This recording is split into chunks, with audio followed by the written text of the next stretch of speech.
பணத்துக்காக என்ன வேணாலும் பண்றாங்க.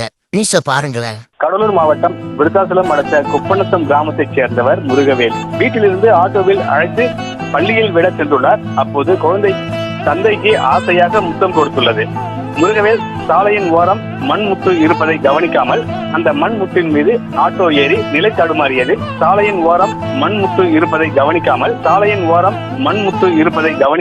அதாவது கடவுளே, ஒரு அப்பா தன்னோட 4 வயசு பையனை ஸ்கூலுக்கு கூட்டு போகும்போதே அந்த பையன் அவங்க அப்பாவுக்கு ஏதோ முத்தம் கொடுத்துருக்கா. அந்த நேரத்துல அந்த ரோட்ல ஒரு மண்மேடு இருந்திருக்கு. அது மேல ஆட்டோ ஏறி கீழே விழும்போது அந்த பையனோட தலை அந்த கம்பி கடையில சிக்கி அந்த இடத்துல அந்த பையன் செத்து போயிடுறான் அப்படின்னு ஒரு நியூஸ் வருது. அதுக்கப்புறம் கொஞ்ச நேரம் கழிச்சு இன்னொரு நியூஸ பாத்தீங்கன்னா, கடலூர் மாவட்டம் விருதாச்சலம் அருகே குப்பநத்தம் கிராமத்தை சேர்ந்த முருகவேல் இவருக்கு 2 மகன்கள் உள்ளனர்.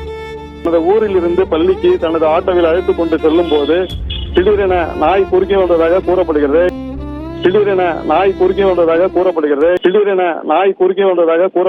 அந்த ஆட்டோல போய்கிட்டு இருக்கும் போது ஒரு நாய் குறுக்க ஓடி வந்ததுனால அது மேல ஏத்தாம கட்டடிக்கும் போது ஆட்டோ கீழே விழுந்து அந்த பையன் இறந்து போயிடுறான்னு ஒரு நியூஸ் வருது.